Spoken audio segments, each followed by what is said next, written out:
ça pique tout l'ortie. Pour pas se faire piquer les mains, Ah, t'as une astuce? j'ai l'astuce. Faut la prendre à l'envers, comme ça. Ah oui, tu vas franchement. Voilà. Ah bah oui, Donc elle ne pique pas par en dessous? par en dessous, elle pique pas. Si tu fais ça, ça pique. J'ai peur. Vas-y, je vais essayer. Allez, je recommence. Hop, voilà. Ok. Attends. Vas-y, franchement. Ah Voilà. ouais? Ça pique pas. Non, ça m'a pas piqué. Parce que moi j'ai eu voilà, plein d'astuces. Il faut arrêter de respirer, il faut avoir de l'eau dans la bouche. Il faut simplement la caresser gentiment, la prendre par le dessous et Ah ouais, effectivement, Voilà. elle pique pas. elle ne pique pas.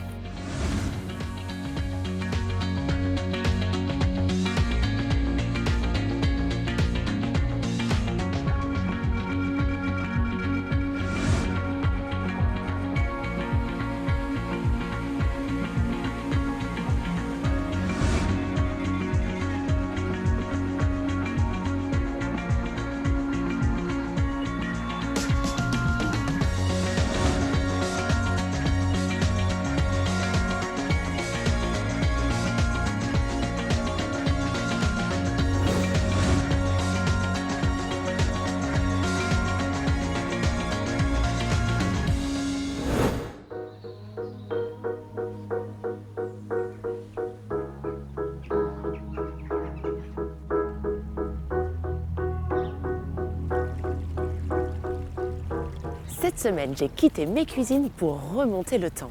À Montmorillon, dans la Vienne, je vais rencontrer Monique, une guide qui me fera découvrir le riche patrimoine roman de la région. Mais Monique n'est pas seulement passionnée d'histoire, elle est aussi cuisinière. Avec elle, on va concocter un pastillus médiéval, une tourte avec plusieurs viandes, des plantes et des épices.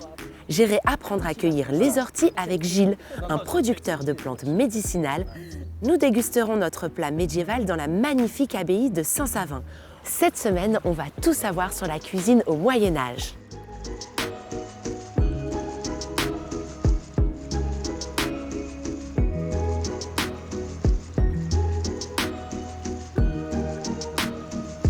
Bonjour Monique. Bonjour Justine. Quelle vue, c'est oui. magnifique. Oui, c'est vrai que c'est superbe, c'est vraiment le quartier d'origine en plus de la ville. C'est là que tout a commencé. Ah, c'est pour ça que tu m'as donné rendez-vous ici. Voilà, tu as tout compris. Et ici, on domine évidemment la belle vallée de la Gartempe. Donc ça, c'est la Gartempe. Oui, c'est la rivière qui traverse Montmorillon. Je vois qu'il y a énormément de bâtisses médiévales ici. Est-ce que tu peux m'en parler un peu plus? Oui, ben, on retrouve encore alors, ces maisons typiques du Moyen-Âge, ces maisons à colombage, dans le quartier d'origine, puisque d'un côté, il y avait le premier château au XIe siècle. Donc ça représente le pouvoir civil dans la société médiévale. Et ensuite, évidemment, le côté religieux, avec l'église Notre-Dame, qui est une collégiale. Et à partir de ces deux éléments-là, sur la rive gauche de la Gartempe, la ville de Montmorillon va se développer. Ok. J'imagine que cette rivière, elle est liée à l'histoire de la ville. Ah, complètement. C'est grâce à elle qu'on a pu vivre, donc que la ville s'est implantée. C'est grâce à elle aussi qu'on a eu des industries, et notamment des moulins. La base de l'alimentation, c'était quand même les céréales. Et puis plus tard, puisque à Montmorillon, on a aussi une cité de l'écrit et des métiers du livre, mais il faut savoir qu'il y avait des moulins qui fabriquaient aussi du papier. Du papier. Ah, moi, ça me donne envie d'aller découvrir. On y va? Eh ben, volontiers. Allez, je te suis. Allez, viens.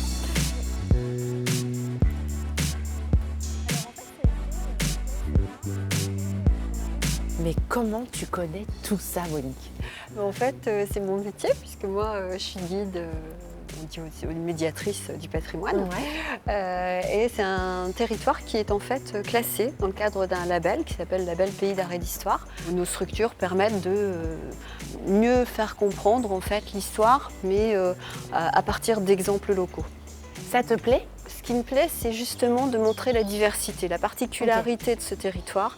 Même si c'est toujours lié au médiéval, et notamment à la période romane, on a des lieux complètement différents, avec des cadres différents. C'est cette diversité qui est intéressante. Quand tu dis époque romane, c'est quand? Alors c'est surtout le XIe et XIIe siècle. 11e et 12e. Voilà. Okay. L'époque médiévale, c'est une période très très longue qui dure 1000 ans, Oui. le 5e et le 15e siècle. Sur notre territoire, on est beaucoup plus marqué par l'époque romane, donc qui est plus 11e, 12e siècle, où on a beaucoup de constructions. L'église Notre-Dame, elle date de cette époque-là aussi. Est-ce que c'est ton époque favorite? Ah, je l'aime bien celle-là, oui. Tu m'emmènes où maintenant? Eh ben, je te propose de monter vers la Maison Dieu. Ok. C'est l'autre site important de Montmorillon et qui était un ancien hôpital monastère. Je te suis.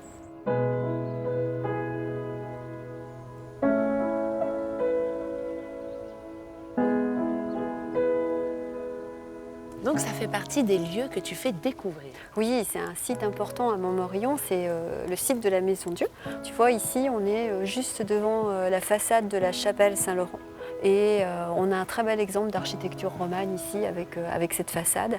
Donc ici, on va avoir une frise sculptée et tu as au-dessus ces visages de masques, d'animaux fantastiques, de personnages grimaçants qu'on appelle des modillons.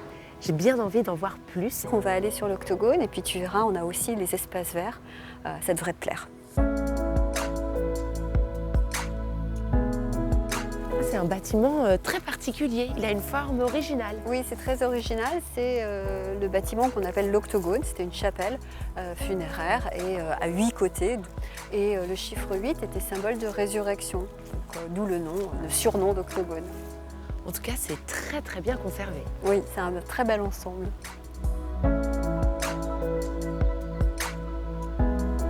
Et là, on arrive dans les anciens jardins avec une façade classique qui a été reconstruite au XVIIe siècle. Mais c'est habité? Alors, pas pour l'instant, mais tu as peut-être entendu parler du grand projet qu'avait Joël Robuchon. Ah, c'est ici qu'il voulait le faire. Oui, c'est ça. Il voulait vraiment créer cette école de la gastronomie avec une renommée mondiale sur tout ce qui est sur la gastronomie française. Bien sûr. Malheureusement, la maladie l'a emporté, mais le projet n'a pas été abandonné et là, il ressurgit de manière assez importante avec l'œuvre de sa fille, accompagnée par le chef Régis Marcon. Oh, excellent chef. Oui. Très très connu. D'ailleurs, tu cuisines toi? Oui, mais pas au niveau de Régis Marcon. Oui, moi j'aime bien cuisiner. Et puis à l'écomusée, en fait, on fait des ateliers cuisine. Ça peut être sur la cuisine médiévale ou sur la cuisine poitevine. Donc on a des plats assez riches avec de la viande, avec des épices, mais aussi avec des herbes sauvages. Ah, des herbes sauvages. Oui, parce que on est dans la volonté aussi d'utiliser tout ce que la nature nous offre. Ce qui fait qu'on va faire profit de tout, y compris, je sais pas, de plantains, d'orties, de choses comme ça qu'on va trouver très naturellement à côté de chez soi. Est-ce qu'il y a encore des producteurs qui cultivent ces plantes sauvages? Alors oui, il y a Gilles que tu peux peut-être aller voir. Et comme ça, on se retrouve tout à l'heure pour cuisiner. Je t'attends. Par contre, tu m'accompagnes parce que j'ai peur de me perdre moi. Allez, on y va. On y va.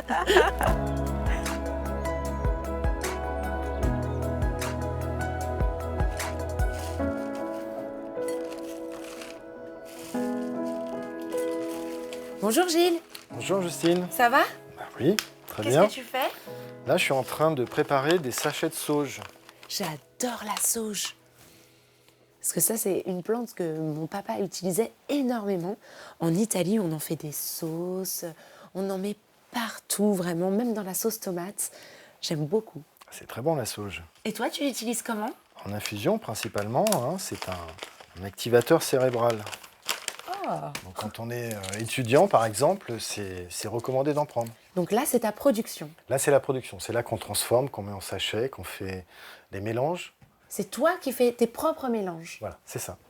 On fait tout nous-mêmes, c'est-à-dire qu'on récolte nos graines, on fait nos semis, on plante, on coupe, on sèche, on trie, on conditionne et on vend. Ah oui, de A à Z. De A à Z. Je vais cuisiner une recette médiévale et je cherche une plante qu'on cuisinait à l'époque. Est-ce que tu peux m'aider? Alors tu tombes bien, parce que nous, on en cultive une, qui est l'ortie piquante. Si tu veux, on va en ramasser. Ok, je te suis.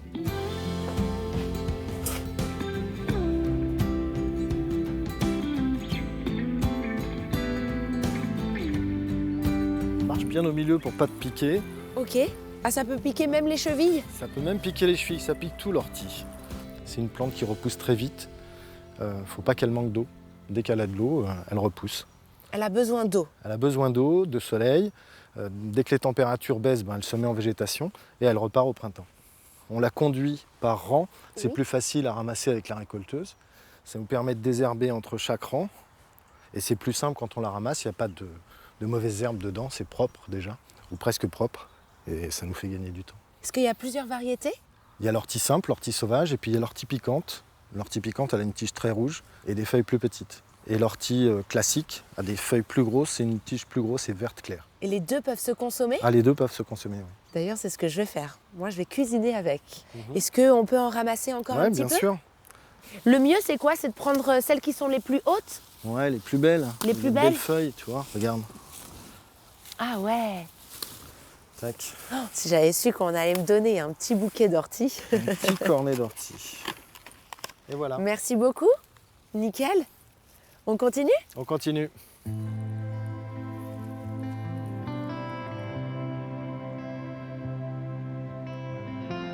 Ça fait longtemps que tu fais ce métier?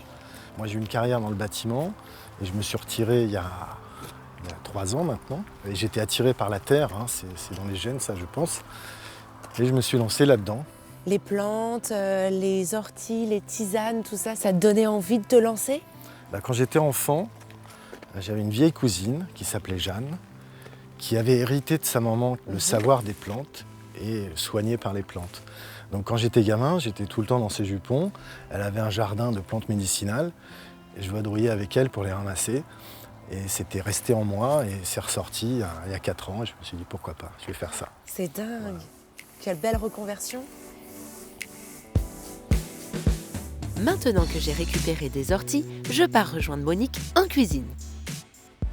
Pour le pastillus médiéval de Monique, il nous faut une botte d'ortie fraîche, 400 g de pâte brisée, une cuillère à café de cumin, une demi-cuillère à café de noix de muscade, une pincée de poivre, du safran, 2 oignons jaunes, un gros oignon rouge, 60 g de crème épaisse.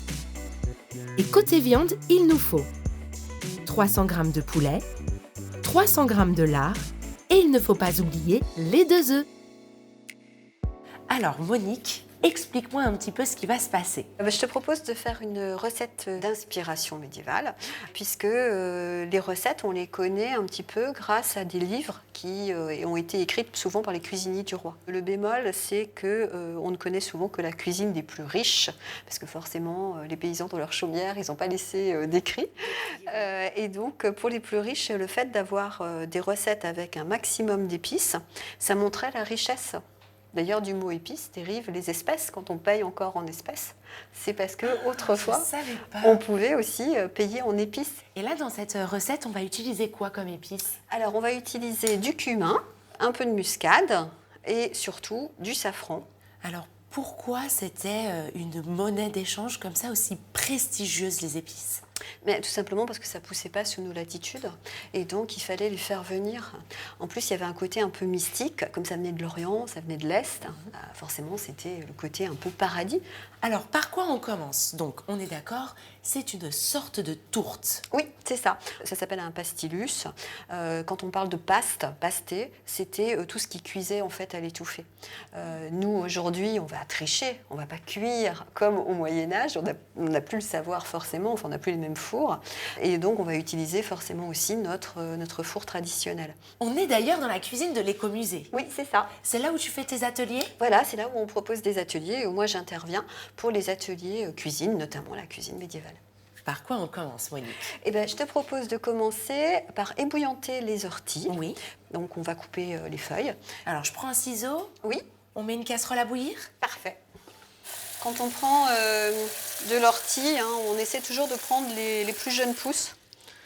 C'est elles qui sont les plus riches. Et là, pourquoi on les ébouillante? D'abord, ça ne va plus nous piquer, ce qui est quelque chose d'intéressant. C'est quand même mieux. Et puis, ce sera plus facile après pour le mélange au niveau texture avec la viande que l'on va découper tout à l'heure. On y va? On y va. Tu vois, là, l'eau est frémissante.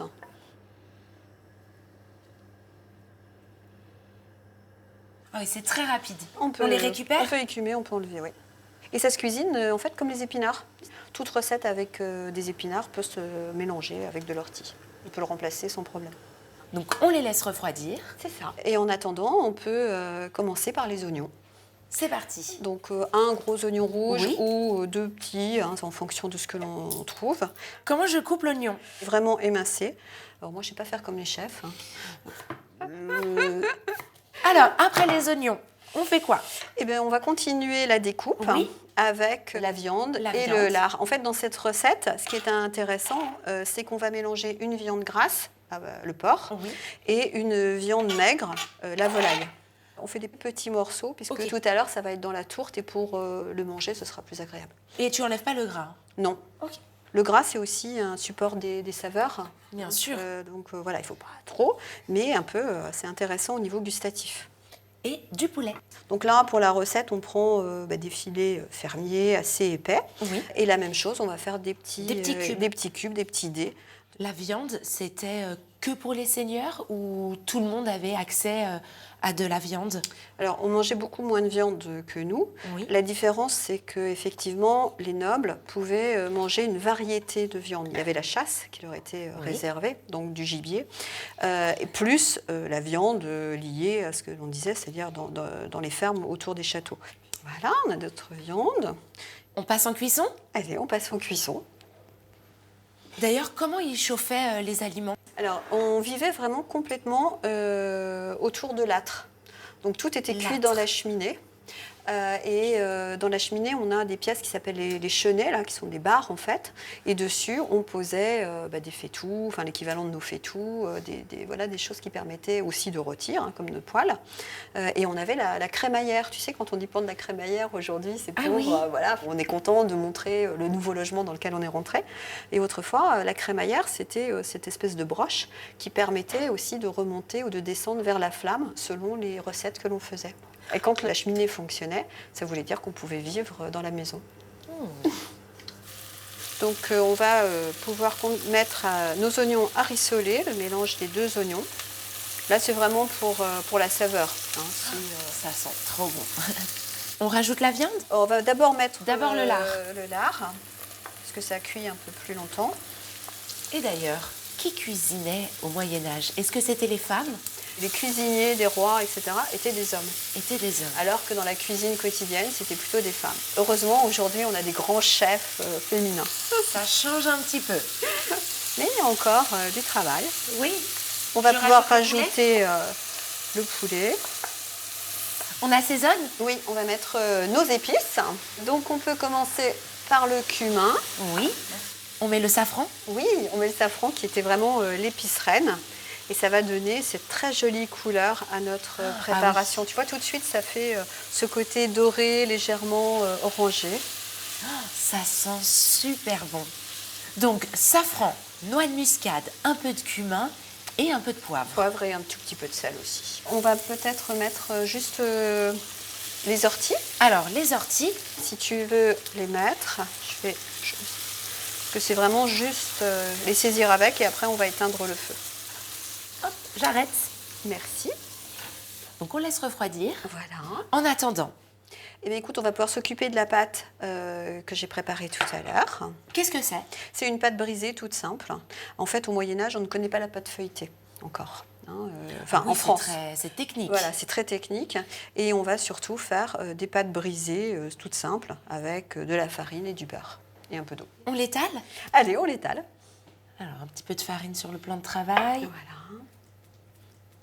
Oh, elle est belle, ta pâte. Je te donne le moule Oui, s'il te plaît. Donc, on va mettre un petit peu de farine au de four farine. pour pas que ça accroche tout à l'heure. Ok. Et notre pâte pour la mettre dans notre plat. La froncer un petit peu. Et ça épouse bien. Hop. On va faire Ça, c'est pour le dessus? Le dessus, exactement. Je te la façonne et je te refais un couvercle. Parfait. Donc on pique un peu notre fond de pâte. Et puis on va pouvoir faire le mélange qui va amalgamer en fait notre viande, nos orties. Et c'est un mélange à base de crème. Gourmand, tout ça. Donc on prend de la bonne crème fraîche. Je vais prendre aussi un œuf. Oui.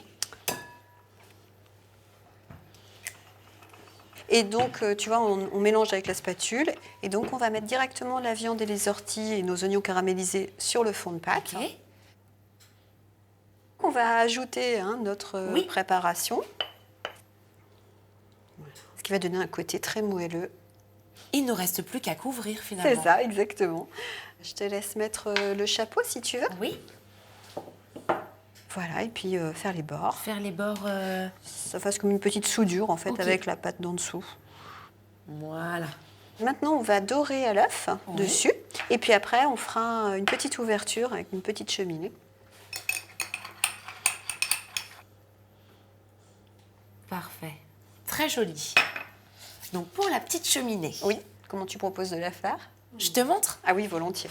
un petit morceau de papier cuisson en triangle et ensuite, D'accord. Tu voilà, prends vraiment cornet, en fait. un petit cornet avec un assez gros trou pour faire passer la Passer la vapeur. vapeur. Et là, ça va faire comme une cheminée. D'accord, très bien. Et on va la caler bien au Ouais. milieu.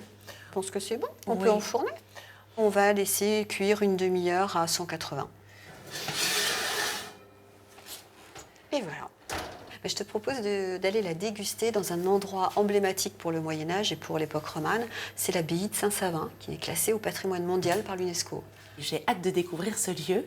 Je vais te laisser avec le pastillus et moi je vais retrouver Gilles pour préparer la table. Par contre, c'est vrai qu'on n'avait pas de fourchette. On mange avec les mains. Donc au Ok. niveau... Ça va être limité. Voilà, je crois. Mais merci quand même de t'en occuper. Oui, je vais quand même y aller, on verra. À tout à l'heure, Monique. À tout à l'heure.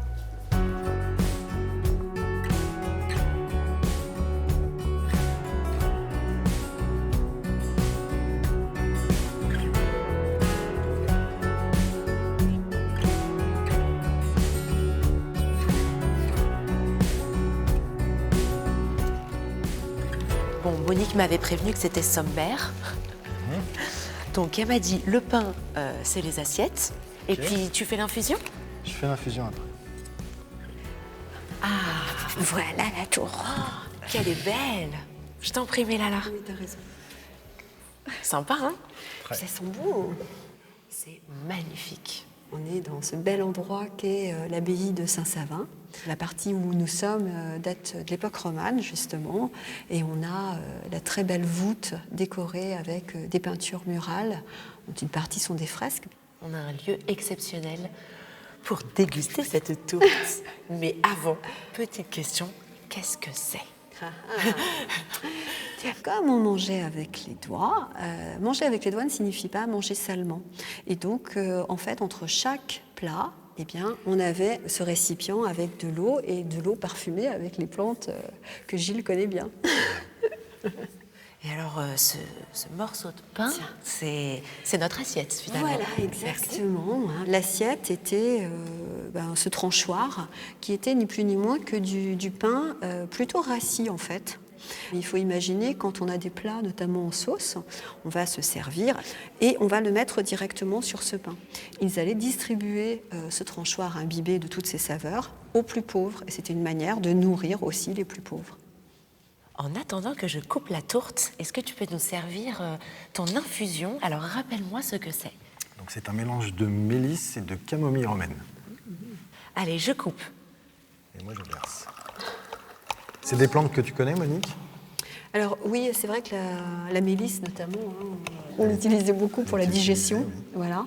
Chez toi, tu connais peut-être d'autres vertus à la plante. C'est une plante apaisante, donc on prend plutôt pour se calmer. D'accord. Et la camomille qui l'accompagne Oui. accentue un Ouais. peu Ouais. l'effet. On va être très zen. Voilà. C'est parfait. Résultat, comment on sert? Avec le couteau, comme ça? Alors, avec le couteau. En fait, nous n'avons pas encore la fourchette. On connaissait le pic à deux dents, mais la fourchette, il faudra attendre Louis XIV. On va pouvoir piquer et apporter sur son tranchoir. Mais on a dit qu'on faisait des adaptations, hein, Oui, y compris là, avec la cuisinière. On va adapter un peu. En tout cas, elle est très très belle. On voit bien les morceaux de viande, les petits bouts d'ortie vert. Et on a cette coloration avec le safran qui redonne ce côté chaud, un peu comme la pâte. Oui. Ça donne envie. Allez, On goûte? On goûte. Ça le fait bien. Oh là là, il y a plein de saveurs. C'est moelleux. C'est très bien cuit, très bien assaisonné. Donc, Effectivement, on a le safran en premier. oui, mais moi je trouve aussi. en premier arôme, et puis le cumin qui arrive derrière. Cumin qui arrive après, oui. Oh là là, et puis la pâte est fine, elle est croustillante sur le dessus. J'aime beaucoup. Et l'ortie qui vient rapporter un petit peu de fraîcheur finalement, en fin de bouche. Ah, ça réchauffe un peu. Hein. C'est très subtil. Finalement, ça va très très bien avec la tourte, je trouve. Ça se marie assez bien. Oui. En tout cas, merci beaucoup. J'ai beaucoup appris. J'ai surtout découvert une région que je ne connaissais pas.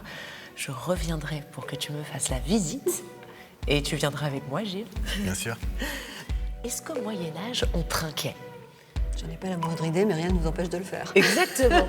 À la vôtre. Merci beaucoup. À la vôtre. Chin.